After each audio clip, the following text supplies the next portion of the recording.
नमस्कार दोस्तों, स्वागत है आपका जीएमओटिव स्टडी ग्रुप में। दोस्तों, आज के इस वीडियो में हम 9 सितंबर का करंट अफेयर देखेंगे। 10 से 12 मिनट की ये वीडियो होने वाली है और ये वीडियो आपके आने वाले एग्जाम के लिए बहुत ही यूज़फुल होने वाली है। ये 10 से 12 मिनट की वीडियो हम डेली करते हैं।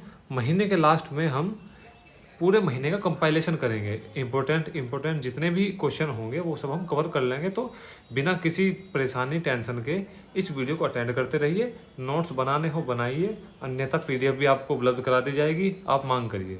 ठीक है, तो चलिए वीडियो को शुरू करते हैं। हाल ही में किस देश ने सरकारी स्कूलों में पारंपरिक इस्लामिक परिधान अबाया पहनने पर प्रतिबंध लगाया? तो फ्रांस ने अबाया पहनने पर प्रतिबंध लगा दिया है। फ्रांस के राष्ट्रपति हैं इमैनुअल मैक्रों और राजधानी है पेरिस। पेरिस जो शहर है वो सीन नदी के किनारे बसा हुआ है। ठीक है, अब देखते हैं कि कैप्टन शिवा चौहान क्यों लिखा हुआ है यहाँ पे। तो कैप्टन शिवा चौहान के बारे में अभी मैंने क्या करंट अफेयर पढ़ा था कि ये सियाचिन में पोस्ट होने वाली पहली महिला ऑफिसर है। ठीक है, प्रवासी भारतीय सम्मेलन 2023 ये क्यों है?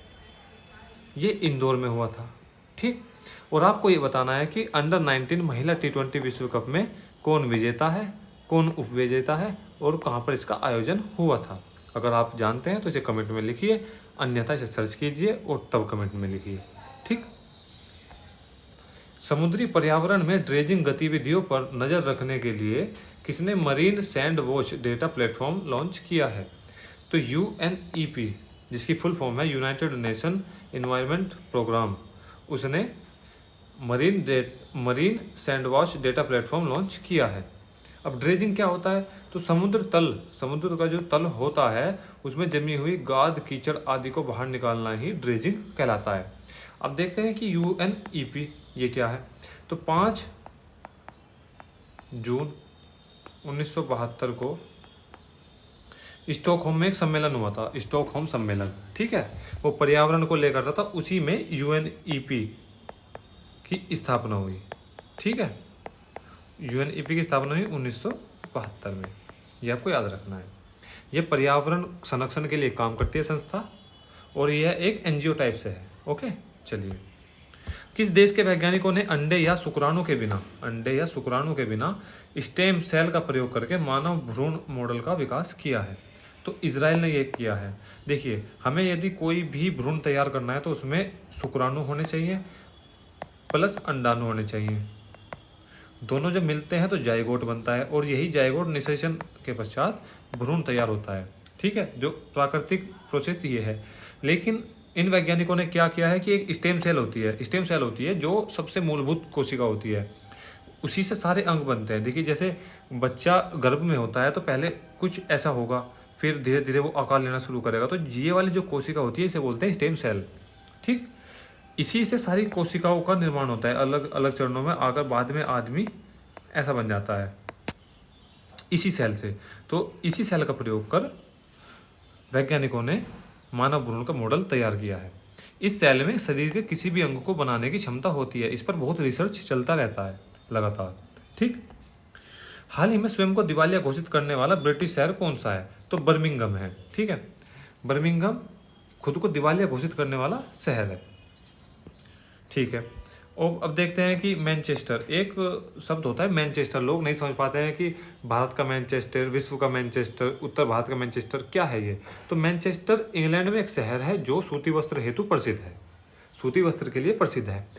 अब इसी तरीके से यदि देखें कि भारत का मैनचेस्टर अहमदाबाद को कहते हैं, तो इसका मतलब ये है कि अहमदाबाद भारत में उस तरीके से फेमस है जिस तरीके से मैनचेस्टर इंग्लैंड में फेमस है। इंग्लैंड में किस लिए फेमस है? सूती वस्त्र के लिए। तो भारत में अहमदाबाद भी उसी प्रकार सूती वस्त्र के लिए प्रसिद्ध है। ठीक है, तो इसे बोल देते हैं कि भारत का मैनचेस्टर। इसी प्रकार उत्तर भारत का, अगर नॉर्थ इंडिया देखें तो वहाँ का मैनचेस्टर कानपुर, ये भी सूती वस्त्र के रूप में उसी प्रकार प्रसिद्ध है। इसी प्रकार दक्षिण भारत का मैनचेस्टर कह देते हैं कोयम्बटूर को। ये सभी शहर सूती वस्त्र के उद्योग में बहुत आगे हैं। हाल ही में हंगरी में आयोजित इंटरनेशनल ओलंपियाड फॉर इंफॉर्मेटिक्स में भारतीय टीम ने कौन सा पदक जीता? तो स्वर्ण पदक जीता, रजत पदक जीता और कांस्य पदक जीता। 9 वर्ष बाद भारत ने इसमें गोल्ड जीता है। ठीक है, चलिए, और इससे पहले हंगरी में ही विश्व एथलेटिक्स चैंपियनशिप हुई थी जिसमें नीरज चोपड़ा ने गोल्ड जीता था, भाला फेंक। ठीक है, अब देखते हैं कि डेविड चिपरफील्ड यहाँ पर क्यों लिखा हुआ है। तो डेविड चिपरफील्ड के बारे में आपको जो करंट अफेयर याद है वो आप हमें बताइए। तो क्या है, इन्हें एक अवार्ड मिला था, अवार्ड है प्रित्जर अवार्ड। ठीक, जो कि आर्किटेक्ट का अवार्ड है। ठीक है, इसके अतिरिक्त सिद्ध रुद्र स्वामी हम्पी कर्नाटक लिखा हुआ है। तो यह है अब जब विश्व का सबसे लंबा प्लेटफॉर्म हो गया है। ठीक, कर्नाटक में है। इससे पहले गोरखपुर था, इससे पहले गोरखपुर था। हाल ही में काला जीरा चावल को जीआई टैग मिला। यह कहाँ से संबंधित है, किस राज्य से संबंधित है? तो यह ओडिशा से संबंधित है, और ओडिशा में भी एक शहर है कोरापुट शहर या कोरापुट शहर, उससे संबंधित है काला जीरा चावल। तो इसे यहाँ के लिए जीआई टैग मिल गया। इसके पहले काला चावल मणिपुर से संबंधित था। सलीम साबूदाना ये तमिलनाडु से संबंधित था। अब आपको बताना है क्रिस्टलिना कोच ये क्यों यहाँ पर लिखा हुआ है, इनके संबंध में क्या करंट अफेयर आपने पढ़ा है, तो ये आपको ये बताना है। हाल ही में गुजरात के गति शक्ति विश्वविद्यालय ने किस वैश्विक संस्थान के साथ समझौता ज्ञापन पर हस्ताक्षर किए? तो गुजरात का जो गति शक्ति विश्वविद्यालय है, पहले तो करंट अफेयर यही है कि गति शक्ति विश्वविद्यालय कहाँ पर है, तो ये गुजरात में है। ठीक, फिर अब दूसरा करंट अफेयर है कि किसके साथ समझौता किया, तो एयरबस के साथ समझौता किया। ठीक, क्यों किया? तो रिसर्च एंड डेवलपमेंट R&D के लिए इन्होंने समझौता किया। गति शक्ति विश्वविद्यालय बड़ोदरा है जो कि गुजरात में है, वहाँ पर है, और इसके पहले चांसलर अश्वनी वैष्णव हैं और वर्तमान में भी यही है। ठीक, हाल ही में किस राज्य सरकार ने पोयला बैसाख को अपना स्थापना दिवस मनाने का प्रस्ताव पारित किया? तो पोयला बैसाख क्या है? पोयला बैसाख बंगाली कैलेंडर का पहला दिन है, बंगाली कैलेंडर का पहला दिन। तो इस दिन को अपना स्थापना दिवस मनाने का प्रस्ताव पारित किया है किसने? पश्चिम बंगाल ने। ठीक है, उत्सर्जन व्यापार योजना लागू करने वाला देश का दूसरा शहर कौन बना? तो अहमदाबाद बना। ठीक है, मतलब कि जो उत्सर्जन करेंगे या कुछ लोग उत्सर्जन बचाव करेंगे, तो उनके बीच में इस तरीके से कुछ व्यापार को बढ़ाना है।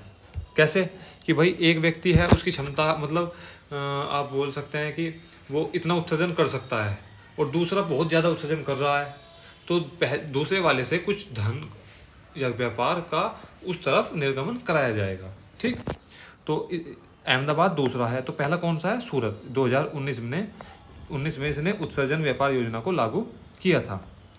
दोस्तों, ये वीडियो पूरी हो गई है। वीडियो को अगर आपको अच्छी लगी हो तो लाइक करें, चैनल को सब्सक्राइब करें और हमें सपोर्ट करें।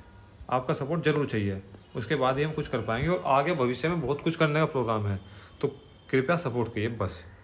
धन्यवाद।